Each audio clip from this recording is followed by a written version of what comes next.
Bismillahirrahmanirrahim. Assalamualaikum warahmatullahi wabarakatuh. Perkenalkan, sebelum untuk memulai perkuliahan pengantar sistem informasi ini, pertemuan pertama, kita perkenalan dulu ya. Ini kurikulum vitae saya. Nama saya Agung Prasama Putra, Skomemkom ya. Kemudian ini S1K. Jadi kalau informatika itu juga Skom ya. Teknik informatika itu juga MKOM, tapi saya alhamdulillah S1 sistem informasi, S2 sistem informasi. Seperti itu. Bidang keahlian saya ini ada programming atau software development ya istilahnya, database, terus executive information system, ada pemodelan dan simulasi dengan sistem dinamik. Nah, nanti Anda selama perkuliahan di UPN di SIUPN itu akan pelajari beberapa hal ini yang ada di sini. Executive Information System ini nanti akan diajarkan di mata kuliah SPK, Sistem Pendukung Keputusan ya. Terus ada pemodelan dan simulasi ini nanti ada di mata kuliah pilihan. Insya Allah nanti ke belakang akan saya tunjukkan kurikulum prodi ya. Baik, ini pendidikan saya, S1 saya ada di Stikom, jurusannya sistem informasi, S2 saya ITS, jurusannya juga sistem informasi. Saya masih S1 2004 ya, kemudian lulusnya tahun 2009 ya. Sedangkan di ITS saya masuk tahun 2011, lulusnya 2013 ingat saya ya. Itu ini sekarang Stikom ini sudah berubah nama ya, jadi tidak atau bukan Stikom lagi, bukan sekolah tinggi lagi, tapi sudah menjadi universitas. Namanya Universitas Dinamika. Universitas Dinamika. Jadi kalau Anda ada di daerah Rungkut ya, ada jembatan Mer itu, nah di situ ada gedung yang sebelahnya itu ini apa miliknya Gunawangsa itu. Nah, itu saya dulu kuliah di situ. Baik, itu selanjutnya kegiatan saya selama ini ya ini riset dan kalau kegiatan ini saya bagi-bagi ya, saya pilah-pilah, ada riset, ada pengajaran, kemudian sama ada project. Kalau di bagian riset dan pengajaran ini saya dosen tetap UPN tahun 2013, kemudian sekarang diberikan mandat atau tugas sebagai kepala laboratorium solusi sistem informasi. Jadi nanti kalau rekan-rekan ingin ya praktikum bebas setelah pandemi ini berakhir, ingin praktikum bebas, silakan ke lab solusi sistem informasi. Nah, itu nanti di gedung FIK 2 ya, gedung FIK 2 silakan naik tangga terus nanti belok kanan. Setelah tangga langsung belok kanan. Labnya yang sisi sebelah kanan pojok sendiri. Nah, itu ini ada laboratorium solusi sistem informasi. Insya Allah komputer tercukupi ya, sudah ada 22 komputer, sudah cukup semuanya.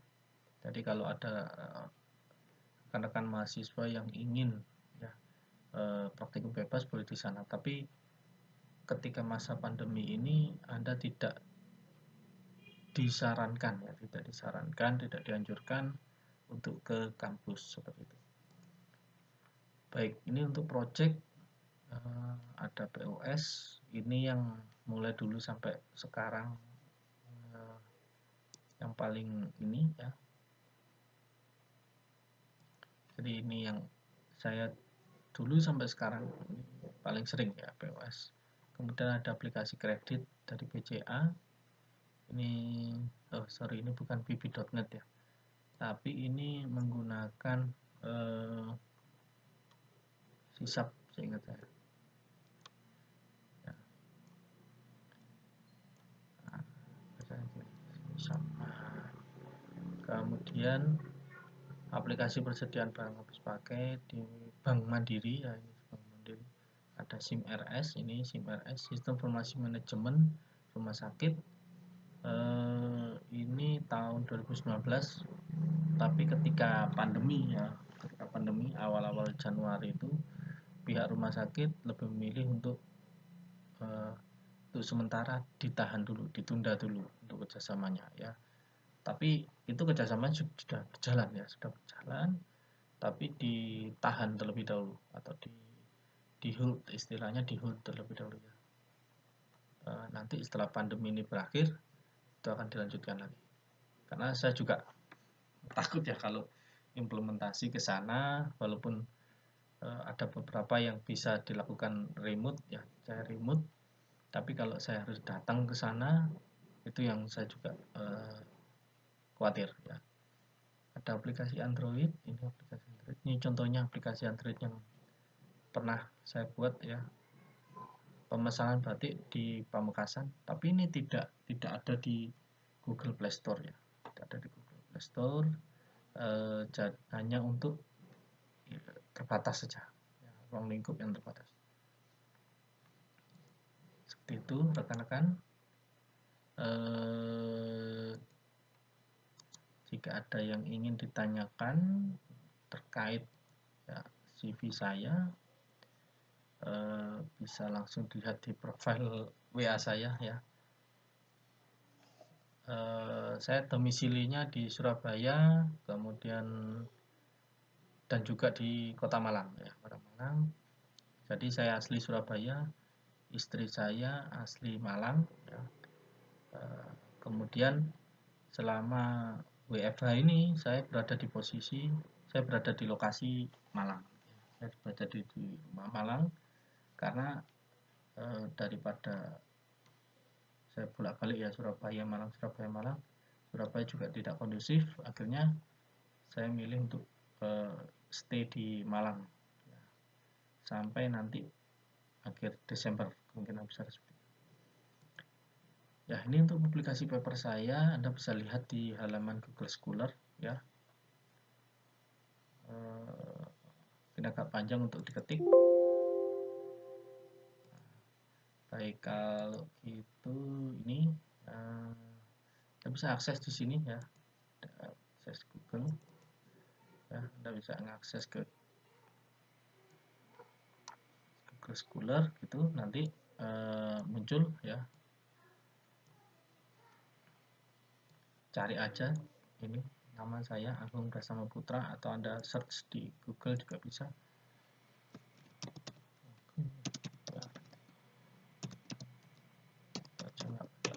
Ini jadi dia akan muncul sendiri ya.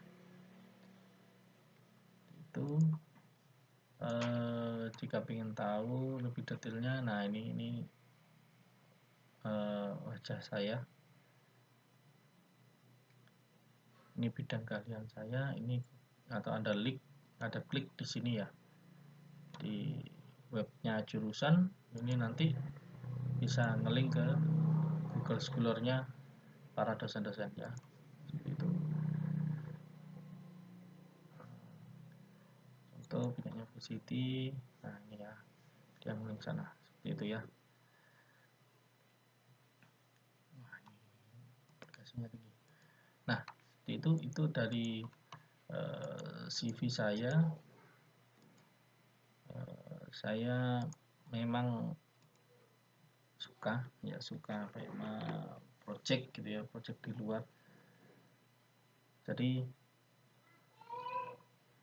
ada kepuasan atau ada pengembangan ilmu kalau dari saya ya. Jadi saya aplikasinya tidak hanya di dunia dosen ya, di dunia pendidikan, tapi juga di luar seperti itu. Baik, itu untuk perkenalan CV dari saya. WA saya ya. Ini untuk perkuliahan kita hari ini, pengantar sistem informasi, pertemuan pertama. Jadi kalau Anda ngerasa perkenalannya Pak Agung kok lama, loh kalau saya offline malah bisa 1 jam itu perkenalan ya, perkenalan aja, sisanya nggak ada ya. Nah, ini untuk selanjutnya pengantar sistem informasi perkuliahan ya, perkuliahan pengantar sistem informasi. Buku yang dipakai ini ya, Anda bisa googling untuk mendapatkan salah satunya. Kemudian tema, jadi selama perkuliahan 1 semester ini kita ada pertemuannya ya. Untuk pertemuannya itu ada maksimal ada 16 kali pertemuan ya, dengan 14 kali tatap muka seperti itu ya, 14 kali pertemuan tatap muka. Kemudian boleh tidak masuk. Nah, ini ya, yang penting itu boleh tidak masuk itu seingat saya jumlah persensinya atau absensi mahasiswa itu adalah 75%.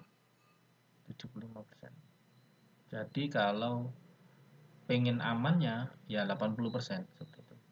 Selama 1 semester Anda boleh tidak masuk ya, boleh tidak masuk ya, boleh tidak masuk itu artinya Anda boleh tidak izin gitu ya ke dosen pengampu.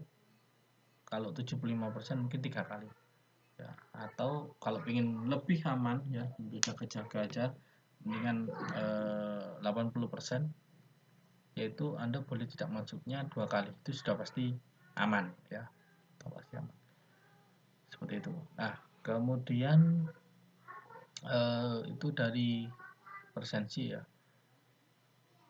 dan ini untuk tema-tema kita selama perkuliahan ya. Ada introduction hari ini ya, ISIT mengubah dunia dan kawan-kawannya ini. Kami ada 4 orang pengajar mata kuliah pengantar sistem informasi ini, dan semuanya menggunakan tema yang sama ya, tema yang sama seperti itu. Untuk penilaiannya selama 1 semester ini kita main mudah saja ya, tidak perlu ribet-ribet. Pak, presensi tidak dimasukkan, tidak ya, presensi kehadiran tidak dimasukkan karena itu suatu kewajiban bagi Anda ya. Anda harus wajib hadir di setiap perkuliahan, yaitu tadi dengan maksimal boleh tidak masuk itu 2 kali. NTS ini artinya adalah nilai tengah semester. Tugas ya, ada tugas, ada post test dan pre-test, itu saya masukkan di poin sini.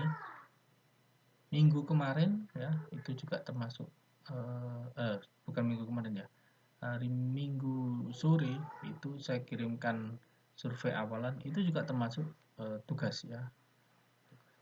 Jadi saya itu, dan itu kalau Anda baca itu tidak ada jawaban yang benar dan salah, karena semuanya ya seperti itu di informatika, di sistem informasi semuanya benar ya, sesuai jawaban Anda, apalagi yang Anda tentang bagaimana keilmuan sistem informasi. Nah, itu semua jawaban benar ya. Tidak ada jawaban yang salah atau jawaban yang jawaban ini kurang tepat. Jadi kalau menurut saya semuanya jawaban itu masuk akal. Ada NAS akhir semester ya. Setelah itu ada NA. Nah, ini NA itu adalah NTS ditambah NAS dibagi 2. Jadi kalau Anda lihat ini 100%, ini 100% ya. Hasilnya nanti 200 dibagi 2, jadinya tetap 100%. Kenapa kok pakai perhitungan seperti ini? Karena di UPN itu menerapkan konsep seperti ini, menerapkan sistem seperti ini. Jadi apapun nanti kalau nilai Anda keluar, seumpama NTS-nya itu adalah 70, NAS-nya itu adalah 75 ya, berarti 70 ditambah 75 dibagi 2 seperti itu. Jadi 73. 72,5 ya. Ya baik, ini untuk pembahasan kita hari ini ada 4 item ya. Yang pertama ada sejarah, yang kedua pengertian kenalan, yang ketiga ruang lingkup keilmuan, yang keempat pondasi. Kita langsung saja ya. Jadi sejarah keilmuan informasi itu awal mulanya dari jurusan elektro ya. Kemudian jurusan elektro itu kan ada beberapa cabang keilmuan ya. Keilmuan ada salah satunya arus lemah, seperti itu. Arus lemah itu bisa masuk ke komputer, ke PC ya, PC, laptop, HP. Nah, itu memisahkan diri menjadi keilmuan yang namanya informatika. Nah, di sisi lain itu kalau dari segi elektro ya, di sisi lain itu ada keilmuan yang namanya teknik industri. Jadi orang-orang yang berada di industri ya, industri manufaktur ya, itu mereka ada keilmuannya sendiri yang namanya teknik industri ya. Nah, di teknik industri ini juga punya kemampuan dari sisi manajerial, terus organisasi di sana.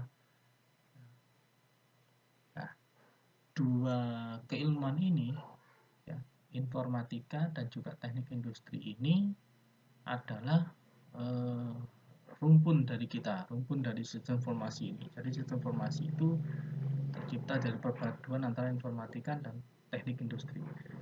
Jadi jangan heran ketika Anda nanti selama 1 semester atau nanti selama di UPN itu ada mata kuliah pemrograman ya. Pemrograman baik itu pemrograman desktop atau web ya, atau pemrograman yang Android seperti itu. Ini karena ada unsur informatikanya, tapi ada juga unsur manajerialnya ya, atau industrinya.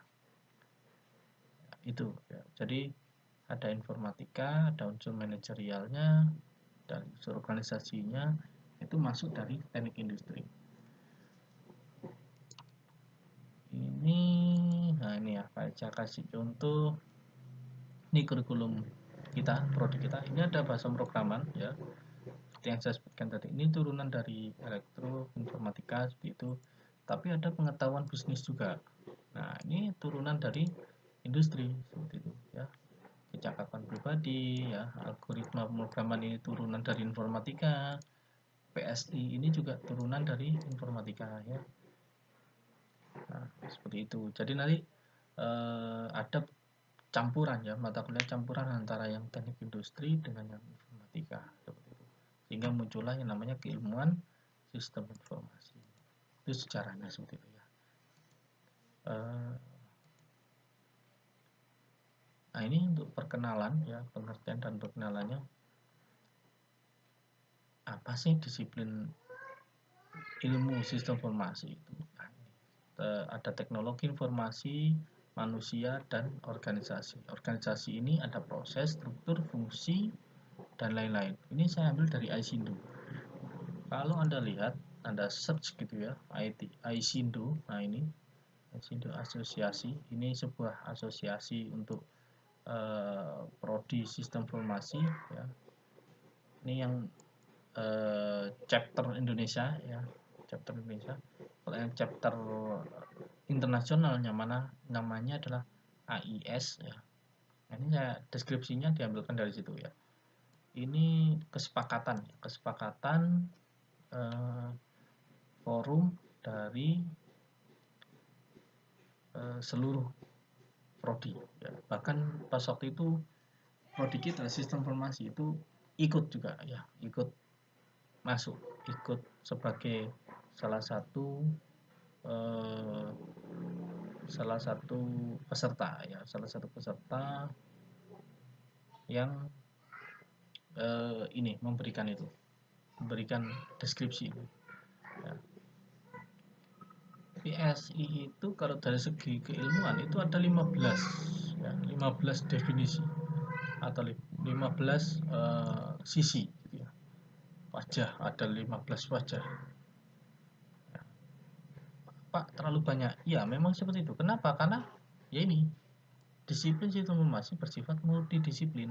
Ya, kita mempelajari, kita mengadopsi, mengelaborasikan, menggabungkan seperti itu ya berbagai konsep, teori, metode dari disiplin ilmu komputer, software engineering, nah ini ya, psikologi, ya, ilmu sosial, manajemen, statistik dan kawan-kawan. Kayak contohnya saya beri contoh statistik ini.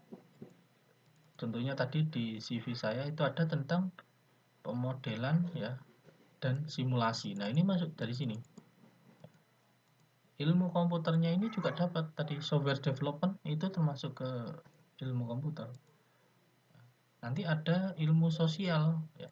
Ini untuk rekan-rekan kita ya atau dosen-dosen yang berada di bidang minat manajemen sistem informasi. Itu ini masuk ke ilmu sosial dan manajemen tapi masih berbau ya masih bersinggungan dengan komputer ya. Komputernya masih kental sekali, masih kuat sekali. Jadi tidak hanya ilmu sosial dan manajemen tapi juga ada ilmu komputernya atau ada hubungannya tentang sistem informasi seperti itu ya. Dengan multidisiplinnya ilmu ini ya dari sistem informasi ini, maka dari itu kurikulum kita terlihat semacam penuh gitu.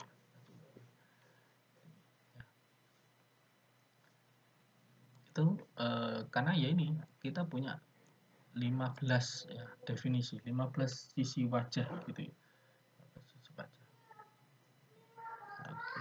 Nah, seperti contohnya di UPN sistem informasi UPN ini kita punya dua bidang minat ya. Kita punya dua bidang minat. Yang pertama adalah solusi sistem informasi. Itu kalebnya saya. Kemudian yang kedua manajemen sistem informasi. Kalebnya adalah Bu Siti Mukaromah. Nah, ada yang jika di keilmuan saya, di keilmuan solusi ya, solusi sistem informasi itu, nah ini ada areanya data analis, sistem integrasi, DSS ya, software development, dan ini juga ada data mining, enterprise resource ya, dan kawan-kawannya ini ya. Ini bukan mata kuliah, tapi ini adalah bidang ya, bidang penelitian dari para dosen. Nah, beda lagi dengan yang ada di manajemen sistem informasi. Seperti yang saya bilang tadi, jadi di prodi kita itu ada dua lab atau dua bidang minat.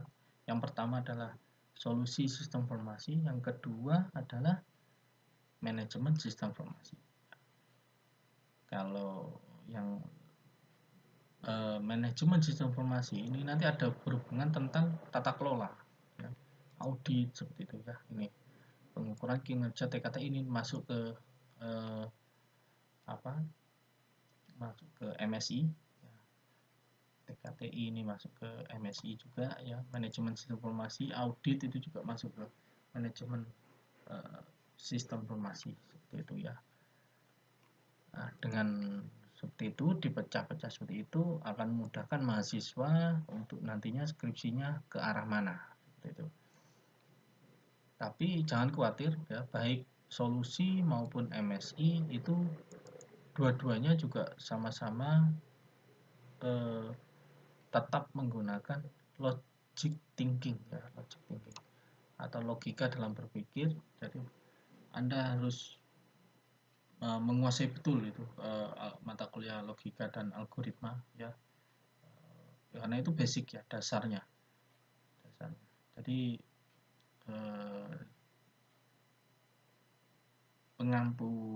pengampunya sudah amat sangat master gitu ya di bidangnya. Jadi Anda jika tidak tahu bisa langsung tanya ke beliaunya, karena ini yang perlu saya beritahukan. Semester 1 sampai semester 4 itu adalah fondasi dari mahasiswa, fondasi atau dasarnya ya. Begitu Anda semester 1 sampai 4 ini bisa memahami, bisa mengikuti perkuliahan yang dasar-dasar tadi, ya. Ini 1 sampai 4 ini adalah mata kuliah dasar, basic ya, basic dari sistem informasi. Ketika Anda bisa menguasai ini, maka nanti ke atasnya ini akan jauh lebih mudah ya, ke atasnya akan jauh lebih mudah.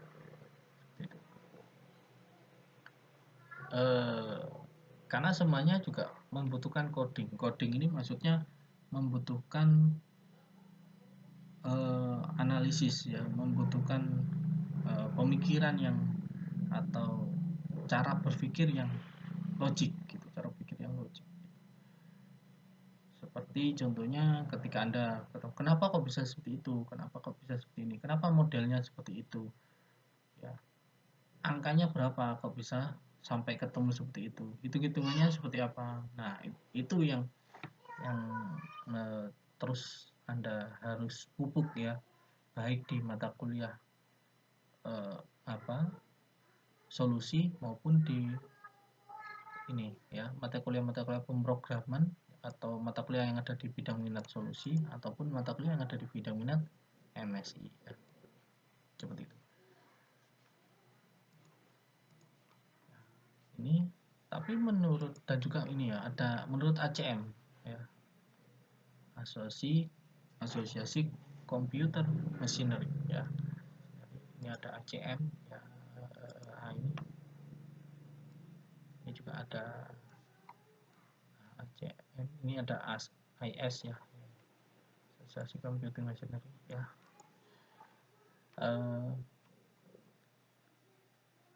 Ini pengertiannya adalah yang dimaksud dengan sistem informasi adalah sistem yang mampu mengirimkan dan melayani komunikasi dan informasi dalam sebuah organisasi dengan menggabungkan komponen teknis dan operator manusia serta pengguna ya. Jadi kalau di sini ada komponen teknis, jadi ada sisi organisasi tadi, ada sisi teknis ya, terus ada sisi operator dan juga pengguna. Sistem tersebut mampu menangkap, menyimpan, mengolah dan mengkomunikasikan data, informasi dan pengetahuan. Ya. Nah, ini yang survei sederhana ya. Tadi survei awal kemarin yang sudah Anda isi ya. Terima kasih karena Anda sudah isi. Ini ada 36 respon ya. Latar belakang pendidikan Anda ini penting kalau saya ingin memetakan ini untuk nantinya, karena tidak semua dari SMK dan dari SMA, dari madrasah aliyah. Anda jangan khawatir, jangan minder bagi yang dari SMA atau dari MA, karena di SMK sudah diajari dulu Pak, jadi mereka lebih pintar. Tidak seperti itu, sama aja ya. Kita di sini sama-sama belajar, jadi saling berbagi, saling mempelajari gitu ya. Jika teman-teman dari SMK itu mungkin sudah mengenal bahasa pemrograman seperti Java, Visual Basic ya, itu mungkin nanti ketika ada mata kuliah bahasa pemrograman itu menggunakan Java, nah teman-teman lainnya dari SMA ini bisa diberitahu atau diajari seperti itu ya, cari cara-caranya seperti apa sih gitu. Karena baik yang kalau SMA nanti kalau Anda yang sudah bisa harus mengajari yang lainnya juga ya. Nah itu istilahnya adalah saling belajar mengajar. Itu adalah istilah belajar mengajar, yaitu dari SMA belajar dulu, kalau dia sudah bisa baru mengajarkan belajar mengajar. Nah itu yang ilmu itu kalau Anda bagikan itu akan lebih lama ya, akan lebih lama awetnya di otak Anda dibandingkan ketika Anda tahu ilmu tersebut tapi Anda diam ya. Tidak pernah Anda ajarkan kemana-mana, tidak pernah Anda bagikan kemana-mana, akhirnya bisa lupa ya, seperti itu. Kok bisa tahu Pak? Ya ini karena saya pengalaman pribadi saya seperti itu. Dulu zaman saya kuliah S1 semester 1 2 gitu ya. Saya belajar tentang bahasa pemrograman, saya bisa, kemudian saya mengajari teman saya yang tidak bisa. Itu ya alhamdulillah sampai sekarang bahasa pemrograman Java, VB itu nggak mau hilang dari otak saya. Karena yaitu tadi sudah mengajari ya. Baik, Anda mengetahui keilmuan sistem informasi ini dari mana? Nah, ini dari internet ya. Media sosial atau search engine di Google atau bisa pakai Yahoo ya. Cita-cita ini penting ya. Anda mulai sekarang harus terus mikirkan cita-cita Anda itu apa, sebagai apa ya. Jika memang cita-cita ini tidak bisa dicapai, Anda harus punya cita-cita yang lain atau mendekati cita-cita tersebut. Seperti contohnya, kalau saya cita-cita saya sebagai dosen, ya. Alhamdulillah sekarang jadi dosen. Itu mulai kapan, Pak? Ya mulai semester 1 gini. Saya terus-terusan saya pengen jadi dosen. Terus apa ya yang bisa saya lakukan untuk menjadi dosen? Ya, saya harus memantaskan diri ya. Memantaskan diri artinya saya belajar terus-menerus sampai sekarang seperti itu. Ini yang saya sebutkan tadi, tidak ada jawaban yang salah ya. Semua jawaban benar. Kenapa? Kayak contoh ya, saya beritahukan kenapa? Karena itu pertanyaannya kemarin. Nah, apa yang terlintas pada pikiran Anda terkait keilmuan sistem informasi? Boleh jawaban lebih dari satu. Membuat program. Oke, kita nanti akan buat program ya. Merakit komputer. Bisa juga. Kenapa? Karena nanti setelah Anda lulus, ada beberapa alumni dari sistem informasi, itu dia bekerja sebagai staf IT dan harus bisa merakit komputer ya. Nah, seperti itu. Terus kemudian yang ketiga, mengumpulkan, menyaring, mengolah dan mendistribusikan data. Ini memang sudah core-nya SI ya, SI banget ya. SI banget. Jadi mendistribusikan data ini maksudnya adalah membuat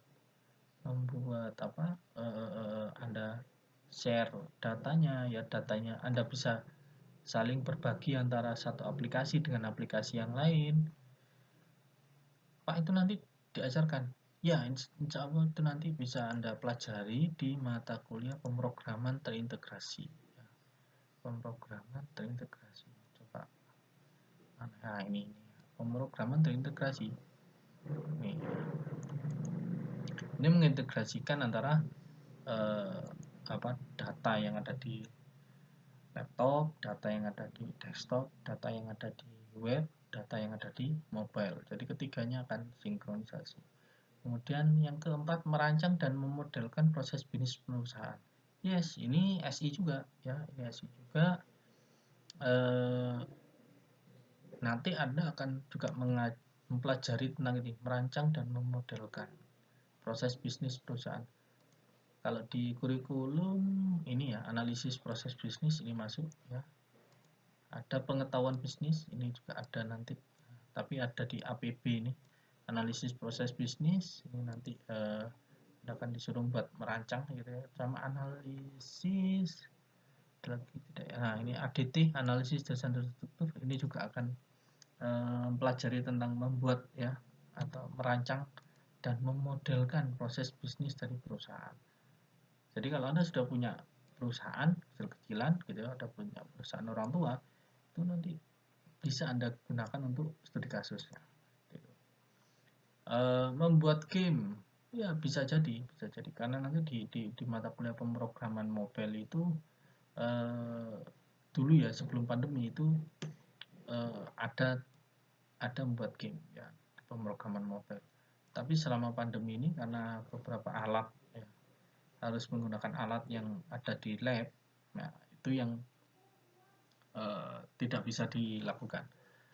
Tapi beberapa alumni sistem informasi itu kebetulan anak bimbingan skripsi saya itu dia bercita-cita ini membuat game, dia bahkan sudah masuk ke software house khusus game gitu ya, software house khusus game. Kalau software house khusus game di Surabaya mungkin masih 2 ya, tapi kalau di Jogja itu sudah ada banyak. Jogja itu ada 10 seingat saya, Jakarta lebih banyak lagi. Nah, yang terakhir ini ya, mempelajari dan membuat sistem operasi. Kalau mempelajari iya, tapi kalau untuk membuat tidak sampai ke sana, ya, tidak sampai ke membuat. Mempelajari iya. Itu nanti Anda akan ada di MSO ya, manajemen sistem operasi. Manajemen sistem operasi. Sistem operasi. Itu yang ini ya, manajemen sistem operasi. Sistem operasi. Ya. Kenapa sih Pak kita harus perlu belajar manajemen sistem operasi? Ya penting manajemen sistem operasi itu penting. Pentingnya adalah ketika Anda nanti membuat sebuah aplikasi ya, katakanlah aplikasi Anda katakanlah gini ya, klien Anda itu hanya menyediakan aplikasi yang berbasis Linux ya, berbasis Linux. Nah, Anda tidak boleh, Anda selaku developer itu tidak bisa memaksakan, Pak Anda harus format ulang semua ya, Anda harus format ulang semua karena saya hanya bisanya membuat aplikasi yang ada di Windows. Nah, itu tidak bisa seperti itu. Terus gimana kalau kliennya ini menggunakan aplikasi atau membuat sistem operasi ya, menggunakan sistem operasi selain Windows ya, Anda harus membuatkan sebuah website atau membuatkan sebuah aplikasi yang multi platform ya, multi platform. Seperti contoh kasusnya adalah bahasa pemrograman yang multi platform itu ada Python ya, ada PHP yang berbasis web seperti itu ya, seperti itu ya. Terus ada ASP itu juga bahasa pemrograman yang multi platform ya. Ya, itu untuk ini sistem. Kemudian ruang lingkup dari keilmuan sistem informasi ini masih menurut ini ya, ACM ya 2010 adalah akuisisi, menyebarkan, mengelola strategi sumber daya layanan. Nah, kemudian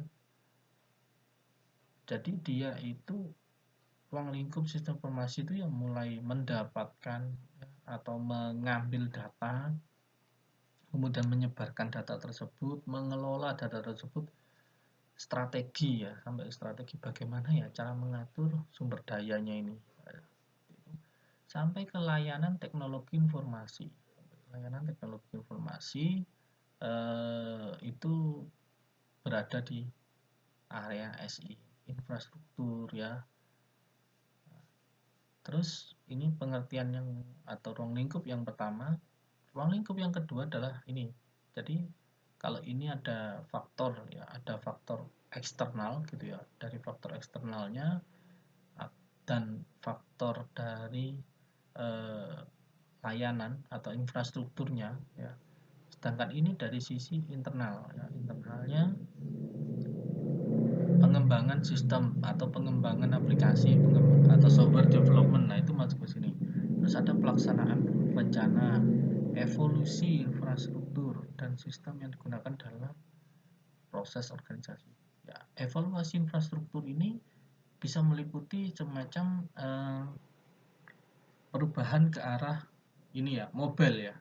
Jadi kalau sekarang ini kalau saya lihat ya, banyak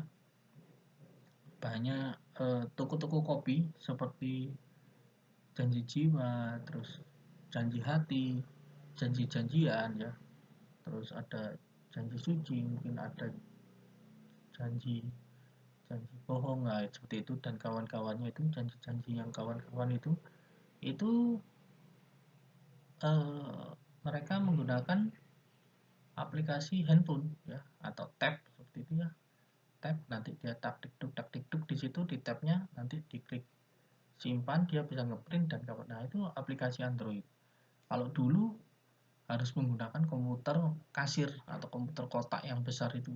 Tapi kalau sekarang cukup menggunakan tab, terus di cas gitu ya, tabnya diklik simpan, itu nanti langsung nyimpan ke server pusat, sehingga para pimpinan ya atau pemilik dari toko kopi tadi ya, toko kopi yang janji-janji tadi itu bisa lihat langsung pendapatan dia dari masing-masing outlet seperti itu. Ini evolusi infrastruktur. Ya. Menurut Computing Curricula ya tahun 2005, keilmuan SI itu berada di mana sih? Nah, ini ada organisasi, ada ini ya, keilmuan SI ini ada warna abu-abu ini yang ada di blok ini.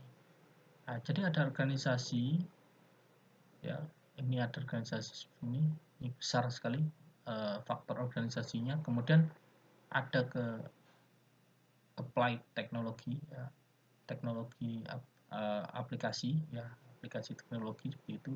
Ada metode juga, ada sistem format, sistem infrastruktur. Sistem infrastrukturnya sedikit sekali ya. Layanan SI, layanan infrastruktur ya, infrastruktur sistemnya sedikit sekali. Pelajari tentang layanan. Ya, ini sedikit. Jadi ada software, metode, dan teknologi. Kayak contoh deskripsi, contoh-contoh judul-judul skripsi ya, kayak namanya menerapkan algoritma FIFO dalam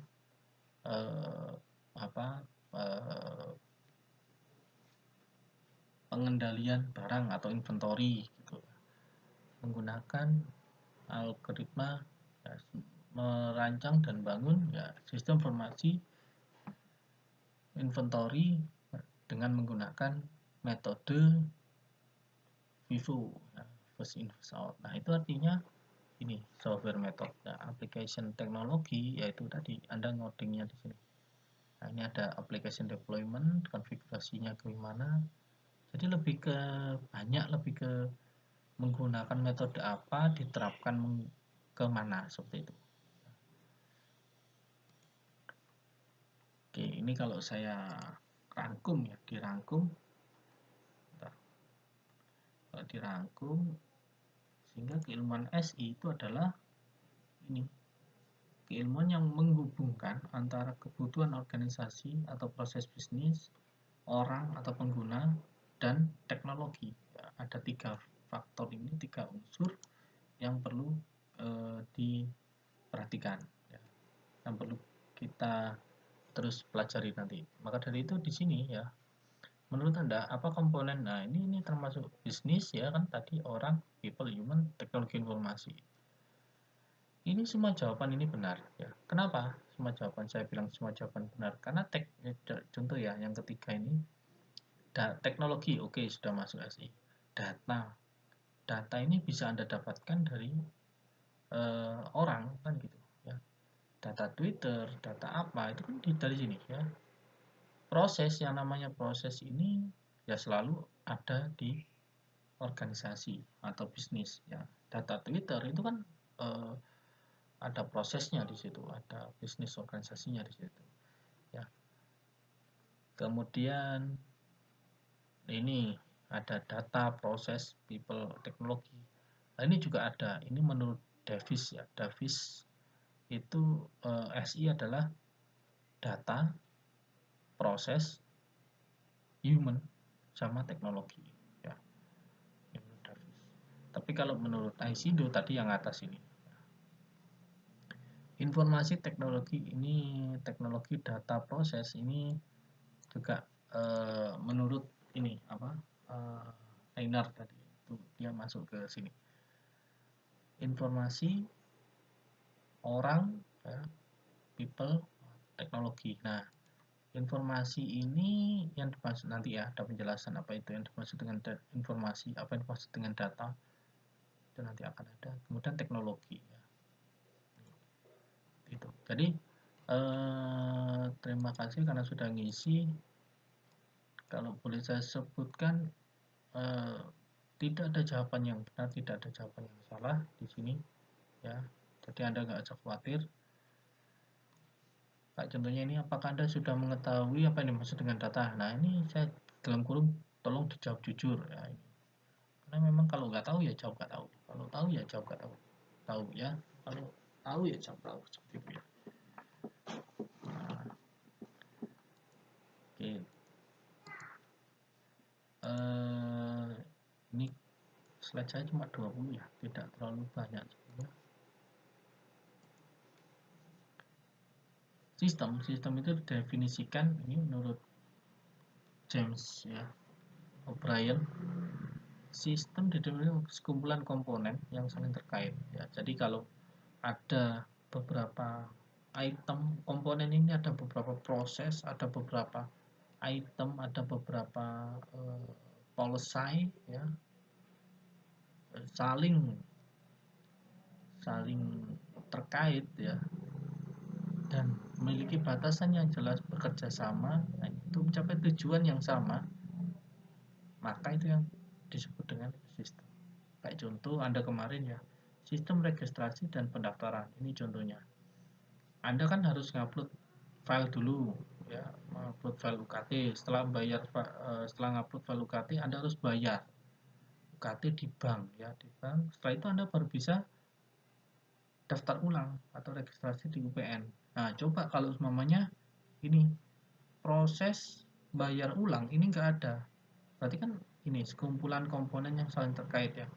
Kalau bayar UKT ini tidak ada atau Anda belum bisa bayar UKT, kemungkinan Anda akan ini bisa daftar ulang tapi masuk jalur yang lain ya, masuk jalur berikutnya sini ya, masuk jalur berikutnya. Oh, belum bisa bayar, oh ya berarti Anda harus buat surat pernyataan seperti itu. Surat pernyataan untuk membayar UKT-nya ini berapa lama seperti itu ya, dikasih jatah waktu, oh 3 bulan atau 1 bulan ke depan Pak saya akan bersedia membayar UKT. Nah seperti itu ya. Jadi di sini ya, jadi antara keterkaitan ketiganya ini sangat penting seperti itu. Dan itu di dunia nyata banyak sekali ya contoh-contoh seperti itu. Ini untuk data, menurut Rainer tahun 2014, data adalah item yang mengacu pada deskripsi dasar tentang hal, peristiwa, aktivitas, transaksi yang dicatat, diklasifikasikan, disimpan, tetapi tidak diatur. Nah, nanti di belakang itu akan saya berikan contohnya dari survei kemarin ya. Item itu dapat berupa angka, huruf ya, huruf, suara, ini double ya. Lagi suara, gambar, nah ini juga termasuk data. Kayak contoh postingan Anda di Twitter ya, postingan Anda di Twitter itu juga termasuk data. Itu bisa diolah ya, diolah menjadi di mata kuliah data mining ya, itu ada istilahnya mengolah text mining ya, text mining. Contoh ini contoh data yang saya gunakan simple aja. Nilai siswa di kelas dan jumlah jam kerja karyawan dalam minggu tertentu. Nilai siswa di kelas ini juga termasuk data. Nanti kalau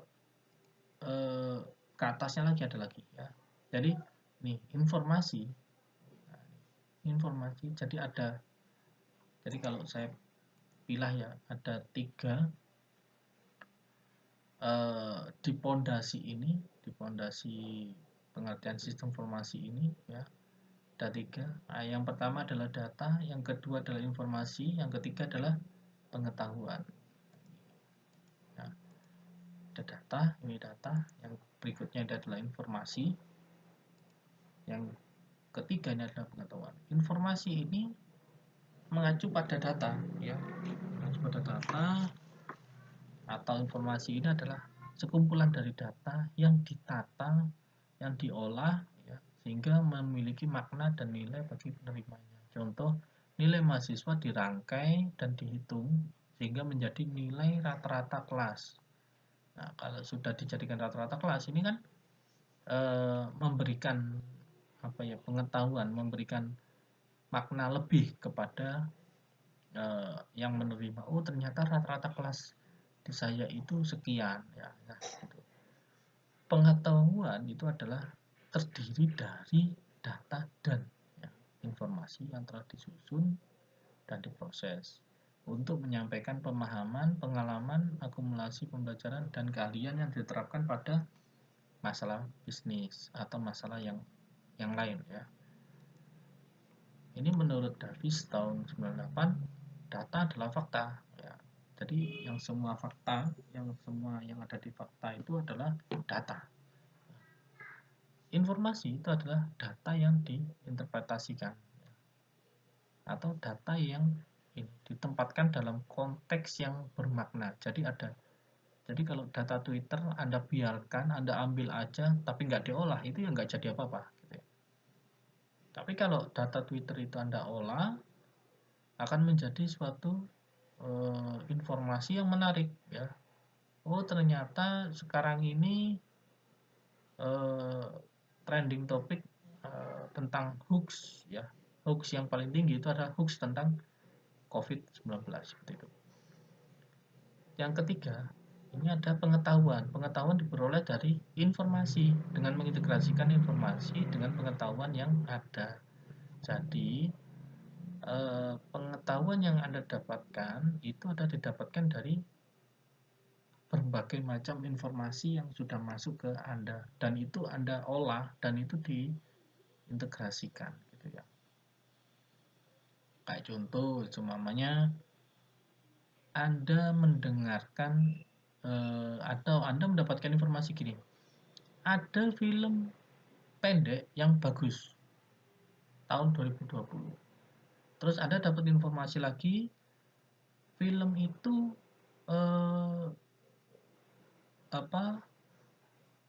merepresentasikan tentang kondisi nyata yang ada di Indonesia. Terus yang ketiga, informasi berikutnya itu adalah film itu trending topik yang ada di YouTube atau yang ada di media sosial, dia menggunakan media semacam truk gitu ya, dengan dalam satu truk itu ada ibu-ibu dan ada 3 atau 4 orang ibu yang rasan-rasan gitu ya, rasan-rasan memang berbicara tentang fakta, berbicara tentang data, tapi dia tidak menunjukkan datanya masih data setengah matang gitu ya, data setengah matang. Jadi belum bisa menjadi fakta, tapi memang sudah ada indikasi ke sana. Nah, seperti itu. Anda mungkin sudah tahu ya jawabannya film itu apa. Nah, itu artinya film itu apa? Itu adalah pengetahuan. Ya, pengetahuan. Kenapa? Karena Anda tadi melakukan ini, integrasi informasi. Filmnya apa tadi? Oh ya, filmnya ini ya, Tejo itu ya. Itu Gibah Berjamaah ya. Nah, judul filmnya. Nah, ini contohnya ya. Contoh data. Jadi kalau data seperti ini, latar belakang pendidikan ini masih data, berupa data ya. Belum ada informasinya. Kemudian kalau data ini diolah oleh Google gitu ya. Nah, ini ya. Mengetahui keilmuan informasi dari mana. Nah, ini grafiknya ini itu merupakan informasi ya. Internet, guru sekolah, orang tua ya. Ini juga apa yang terlintas dari terkait informasi ya, ini dibuatkan grafik ya, ini akan menjadi informasi ya. Jadi kalau Anda mendapatkan fakta tapi tidak diolah apapun, itu tidak menjadi sebuah informasi ya. Tapi kalau sudah diolah seperti ini, keilmuan sistem informasi ini sebanyak 22 orang ya. 22 orang, 22 kali jawaban gitu. 22 orang atau 22 klik jawaban yang sekitar 64,7% itu menjawab ini, ada unsur ya, ada unsur membuat aplikasinya.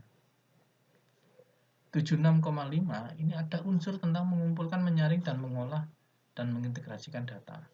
82,4% ini merancang dan modelkan proses bisnis. Informasi yang ketiga ini saya gabung aja.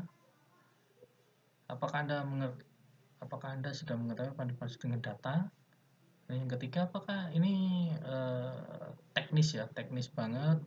Mengenal istilah ini HTML, CSS ya, JavaScript dan kawan-kawannya ini. Ini adalah HTML, CSS, PHP, JavaScript itu Anda akan kenal ketika di pemrograman web. Visual Basic ya, ini akan atau Visual Basic.net atau Visual Studio, ini Anda akan mengenal di mata kuliah pemrograman desktop. Nah, pengetahuannya ini hasil dari pengetahuan ya, tadi kan data, informasi. Nah, sekarang pengetahuannya apa? Dari informasi satu, maka saya bisa simpulkan media penyebaran informasi yang paling cepat adalah menggunakan internet, khususnya media sosial dan atau dibantu oleh search engine ya. Ini yang informasi satu. Jadi media penyebaran informasi yang paling cepat itu adalah ini nomor satu, internet ya. Dibandingkan kalau dulu memang guru sama orang tua ya. Kalau dulu guru zaman tahun saya itu ya, tahun 2004 itu masih guru. Tapi ketika sudah mendekati zaman-zaman milenial seperti Anda ini, guru orang tua itu sudah semakin tertinggal dengan internet. Seperti itu. Nah, untuk pengetahuannya lagi ya, konversi dari informasi ke pengetahuan itu adalah ini. Informasi kedua dan ketiga ini bisa didapatkan sebagian besar ya. Jadi artinya Anda semua ini sebagian besar itu sudah memahami tentang keilmuan sistem informasi ya. Ini ya, dari poin 2 ini ada membuat aplikasi, mengumpulkan, menyaring data, memodelkan proses bisnis, mempelajari, membuat game ya. Ini sebagian besar Anda itu sudah tahu tentang keilmuan sistem informasi. Namun Anda perlu belajar secara teknis ya. Jadi Anda sudah paham, Anda sudah tahu tentang keilmuan sistem informasi, tapi teknisnya ya, seperti semacam HTML, CSS dan kawan-kawan itu Anda belum mengetahui. Seperti ini. Itu terbukti dengan terlihat ada 79,4% ini yang belum tahu tentang HTML, CSS, PHP, JavaScript, Visual Basic ya. Seperti itu. Mungkin Pak saya hanya satu aja yang tahu. Mungkin saya hanya tahu HTML, CSS, PHP, JavaScript. Visual Basic nggak tahu lah. Itu bisa jadi. Ya. Nah, itu yang saya bilang perlu belajar secara teknis. Artinya Anda perlu belajar code ya, coding ya. Jangan khawatir coding itu tidak mengerikan ya. Coding itu asik. Intinya ketika Anda mau belajar coding itu yang pertama adalah tanamkan dalam pikiran Anda, saya mau belajar dan saya suka. Ketika Anda suka, pasti Anda akan mati-matian untuk mau berusaha. Ya, ini datanya sudah slide saya yang terakhir. Kalau Anda lihat di sini ada seorang perempuan yang melihat komputer ya. Jadi ada istilah sebelah kanan atau sisi komputernya ini adalah manajemen information system atau sistem informasinya tadi ya. Komputernya ini, perangkat-perangkatnya ini adalah sistem informasinya, dan sebelah ini ya, orang ini adalah usernya ya. IT itu bisa membuka banyak pintu ya. Bisa membuka wawasan yang luas. Kenapa? Karena IT itu sangat luas sekali pemahamannya, sangat luas ya. Tidak sempit sangat luas pemahaman IT ya. Jadi kita bisa lihat perempuan, apa yang kita lihat perempuan ini kira-kira kalau menurut Anda apa sih kerjaannya perempuan ini ketika dihubungkan dengan sistem informasi tentunya ya. Apa sih pekerjaan orang perempuan ini? Ada yang mungkin bilang dia sebagai analis, ada yang bilang dia sebagai programmer. Tapi karena melihat posisinya seperti itu, dia bisa jadi dia sebagai CEO ya, atau manajer perusahaan. Dia hanya melihat laporan grafik seperti itu ya. Nah, di iSindo ya, di iSindo itu kalau Anda lihat ini ya, ada domain pekerjaan ya, itu ada 5 ini. Ada sistem analis, bisnis analis, auditor, manajer proyek ya, ERP analis, bahkan ini ada 12 peran ya, 12 peran atau 12 pekerjaan yang bisa dilakukan oleh lulusan sistem informasi ya.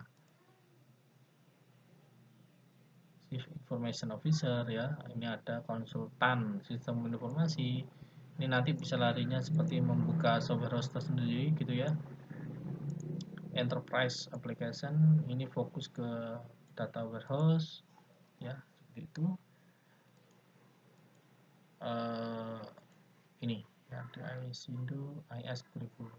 Nah, ini ada seperti itu. Jadi kalau dibilang peran SI ini seperti apa, pengantar informasi ini seperti apa, kalau mata kuliah ini ya memberikan pondasi wawasan yang luas terhadap keilmuan sistem informasi ya, seperti yang Anda lihat di sini itu ya.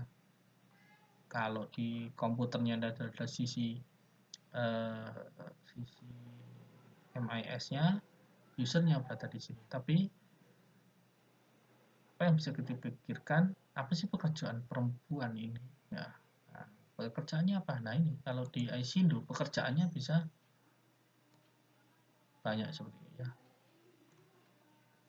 Domain model, peran-peran domain model ini ada peran-peran domain SI ya, lulusannya ini nanti bisa jadi data analis, data arsitek ya. Itu semuanya bisa dimasukkan ke ini. Ya, seperti itu dari saya. Terima kasih. Selamat siang. Assalamualaikum warahmatullahi wabarakatuh.